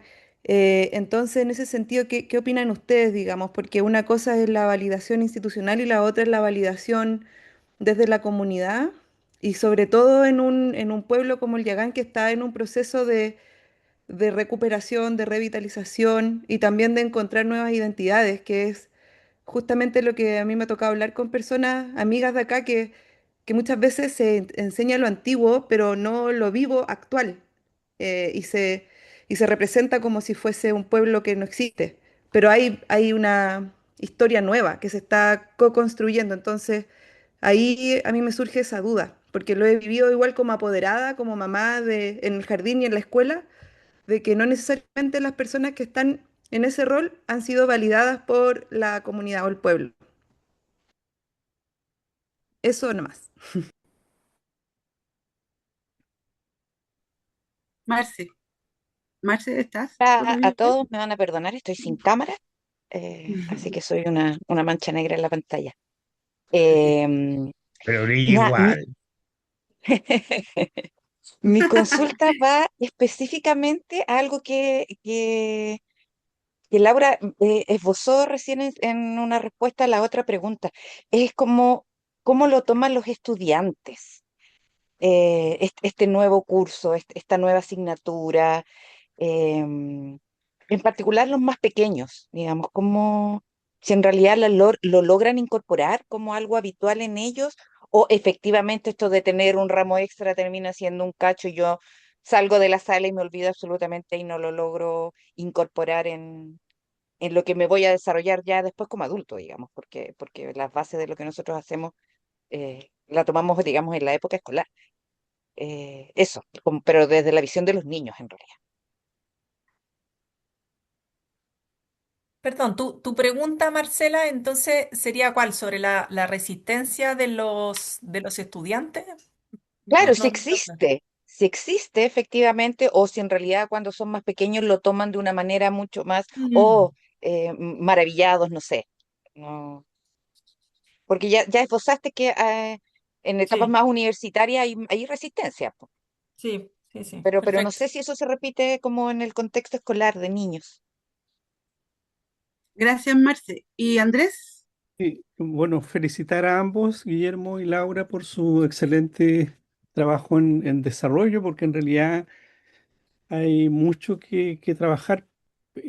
Manifiesto más bien mi preocupación a nivel de Estado, ¿cierto? Porque en realidad, como en algún momento mencionó Guillermo, son como cada uno, cada presidente o cada periodo tiene su propia iniciativa, pero esas iniciativas después no tienen continuidad, viene otro, ¿cierto? Y seguimos en las mismas. Entonces, no sé qué piensan ustedes sobre la proyección que existe sobre esta temática a nivel de Estado, cuál es su percepción al respecto. Y por otro lado, también, ¿cierto? Veo de que concuerdo con Tamara en ese punto de que general, y pasa mucho también, que yo participo en la parte de biología marina, de cuánto se involucra la comunidad que está participando, por ejemplo, en este proceso de tener monitores, de dónde son los monitores, porque es como bastante vertical lo que ocurre en Chile. Entonces, claro, si hay un monitor, el profesor después dice, bueno, yo ya aprendí, puedo hacerlo solo. No sé qué tan efectivo es eso, porque está toda esta parte de la espiritualidad que se habló y que en realidad no es tan simple. Y lo otro es que en esta verticalidad yo creo que las comunidades se resienten y es lo que sucede, por ejemplo, en el caso de los parques y las áreas marinas protegidas, donde en realidad viene un modelo preestablecido, se trabaja en un modelo, se crea un parque, después se llama a la comunidad y se le dice, ¿sabe qué? Felicitaciones. Se creó este parque, pero en realidad ellos nunca participaron, entonces no los sienten como de ellos porque en realidad ellos quizás tenían otras visiones, ¿cierto? De qué pasa. Ha sido increíble, por ejemplo, las conversaciones que hemos tenido con la gente de Pucatrihue, con las Kenche Huilliches, donde ellos han visto, ¿cierto? Por décadas cómo han ido migrando los bosques de algas y ellos dicen aquí no ha habido intervención antrópica, entonces son efectos de los cambios climáticos globales, pero y que lo han percibido mucho antes que nosotros. Entonces nosotros no, muchas veces no, por el propio modelo, ¿cierto? Por nuestras formaciones, no lo vemos. Y después, claro, se generan conflictos porque nosotros de alguna forma también lo hemos provocado. Me parece muy parecido a lo que existe con esta situación, mientras el Estado no haga un reconocimiento, ¿cierto? De esta gran cantidad de grupos que existen, va a ser complejo. Entonces, en este contexto, no sé qué es lo que ustedes eh, eh, ven, cuál es su visión o cómo debemos avanzar. Tuve la suerte, ¿cierto?, de estar en Brasil muchos años viviendo y veo la importancia de esa integración y de esa transversalidad también, que nosotros desde aquí eh, la damos como prácticamente inexistente, comenzamos siempre de nuevo y así es bien complejo. Pero viendo el vaso medio lleno, yo realmente los reconozco, los felicito porque es importante trabajar y reconocer qué es lo que hay, qué es lo que no hay, cómo avanzamos y me parece un excelente estudio, trabajo que están realizando. Muchas gracias. Gracias, Andrés. Em, Guillermo, ¿quieres empezar tú? Y quizás retomando con todas las preguntas, haciendo un comentario más general y yo cierro. Vale. Mira, quisiera decir lo siguiente, yo creo que lo que plantea Tamara es muy cierto, o sea, y ese fue el primer proceso, muchos procesos también se vivieron así. Los educadores no eran reconocidos por las comunidades y todavía, porque no hay, como decía Laura adelante, hay muchas comunidades que no hay educadores suficientes para la cantidad de escuelas. Entonces, incluso hay educadores que trabajan en varias escuelas, ¿ah? Y evidentemente no tienen ese reconocimiento, tienen un carácter más profesional que comunitario. Pero bueno, eso es parte del proceso. Y yo creo que es necesario que efectivamente, el ideal es que sean personas de las comunidades y de tal manera que las comunidades los escojan como era en el origen al principio, la idea al principio, y segundo, que vayan ganando también, porque también el reconocimiento se gana, no solo se otorga, también se gana. Entonces, yo creo que eso es relevante. Señalaba lo antiguo, yo creo que ese tema entre el pasado y el presente y el futuro es un debate grande, ¿ah? Es un debate bien complejo. ¿Cómo articulamos estas tres dimensiones? Porque no es solo lo que decía ya no sé quién, que es que el pasado me sirve para el presente y proyectarme el futuro. Yo tengo una visión de que quizás que el presente es la síntesis del pasado y del futuro. ¿Ah? Es la síntesis de la memoria, la identidad, la historia, las heridas que tenemos en nuestro cuerpo también. También tenemos heridas en nuestra corporalidad, cicatrices.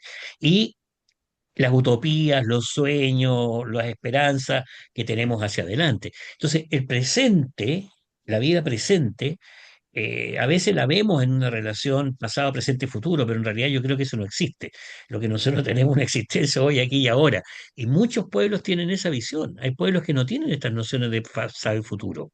Pueblos indígenas, no los nuestros acá en Chile, pero hay pueblos que no tienen esa noción, porque justamente han vivido nomás, viven. ¿M? Entre los pueblos indígenas, quienes tienen visión utópica, diríamos nosotros, en parte los guaraníes, la tierra sin males, pero otros pueblos no tienen una visión utópica, no tienen la cosmogonía cristiana, digamos, de fin del tiempo, paraíso, ese tipo de cosas. Entonces, es interesante ese debate, ¿ah? Yo creo que ahí hay un debate y efectivamente, como decía Tamara, no se trata solo de traer el presente, sino que cómo eso está instalado hoy día, pero también en una proyección. Marcela coloca el tema de los estudiantes, yo creo que es interesante, y eso lo conversaba harto con Laura aquí una vez, es que los chicos mapuches les gusta el tema y están instalados. También les gusta mucho los no mapuches. Hay muchos chicos que no, sobre todo en básica, hay chicos que no son mapuches. Yo soy el porque creo que les da un orden, les da sentido a las vidas, también es entretenido. Cantan, no sé, juegan, hacen cosas que son entretenidas para los niños. El problema, como colocábamos con Laura, es el tema de la enseñanza media hoy día, que es quizás lo más complejo, ¿ah? Que es lo más complejo. Cuando los chicos se incorporan, les gusta, les parece interesante. A los niños de básica no se enredan mucho, ¿no? No es tanta complicación, porque es como que aprenden una cosa distinta que además es entretenida. Además, juego, baile, canciones, bueno, se entretienen. En eso los educadores lo hacen como mejor.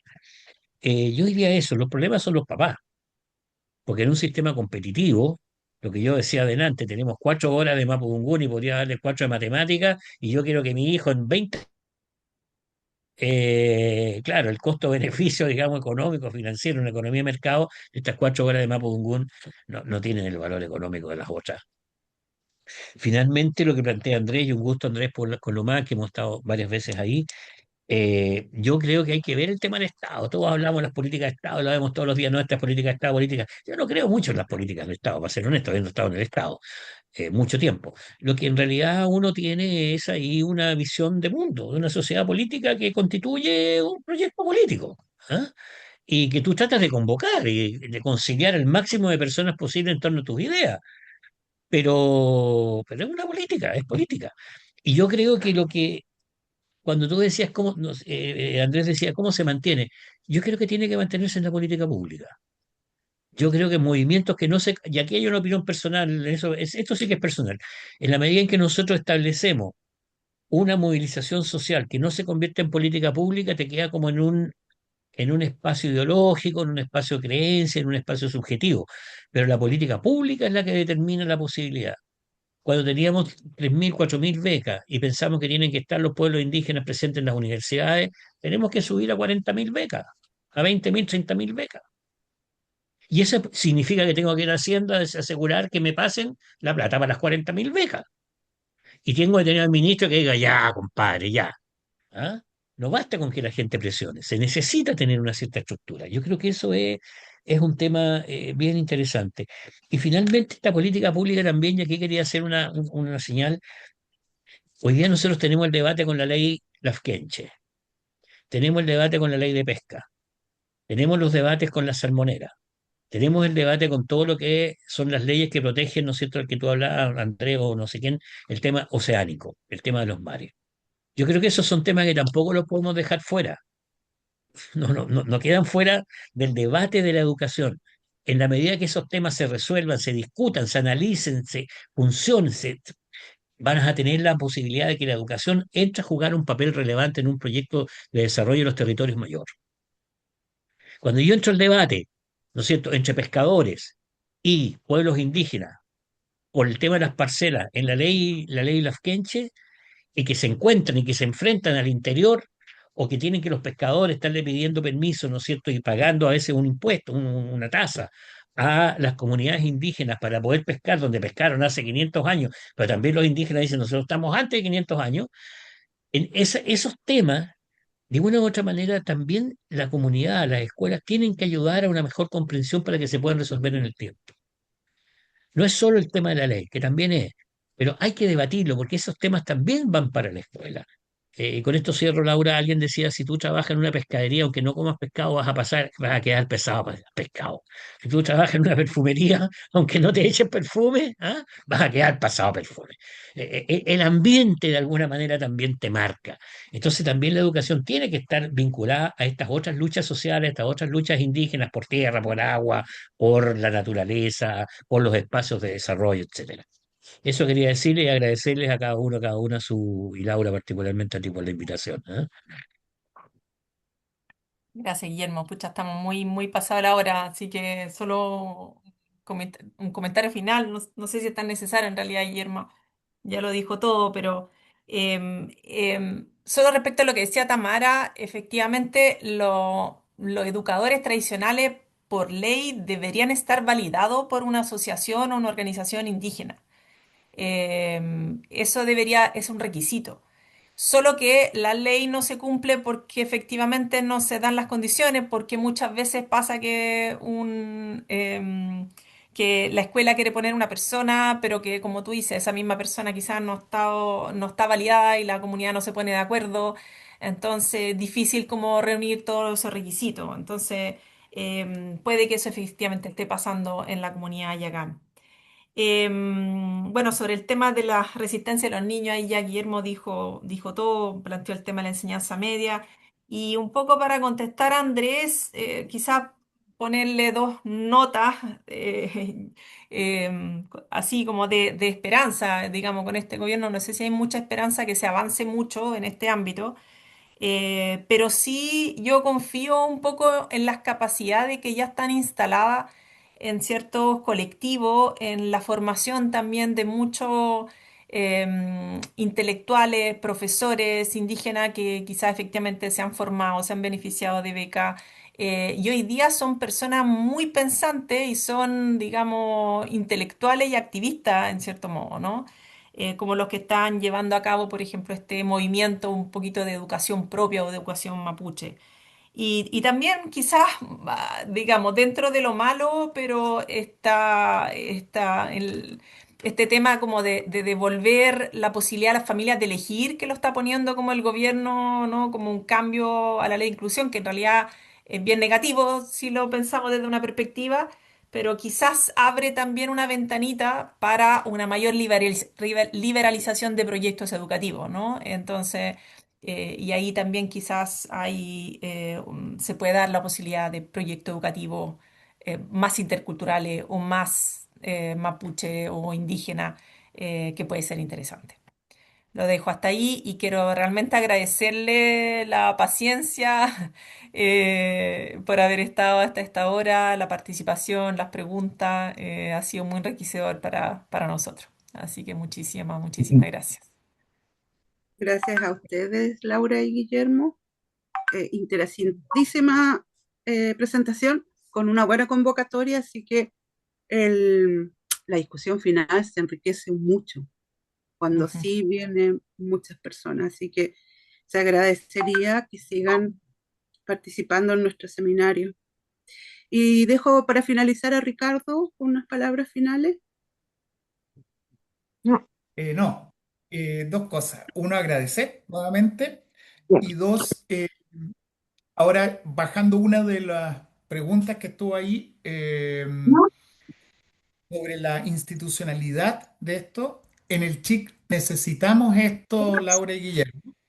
Y dentro de los que están quedándose como en el simposio de Platón hasta las últimas, Laura, tu micrófono, porfa, ciérralo. Ya. Eh, ahí. Laura Blas. Eh, Lo que nos puede ayudar mucho, estaba pensando Laura, para que lo conversemos y con Guillermo y con otros, son las cotutorías. Fíjate que yo en ese sentido era algo que tenía implícito, pero luego lo explícito. Hay varios estudiantes en nuestros posgrados que se beneficiarían mucho de cotutorías para que las pensemos, que son a veces interuniversitarias y interdisciplinaria. Así que, no, agradecerles un montón, quedar a disposición si hay algo en lo que podamos aportar en este precioso capítulo que están escribiendo para la colección con esta experiencia latinoamericana. Además de aprender al leer los borradores, les agradecemos haber compartido un trabajo en progreso, como dijo Andrés. Eso.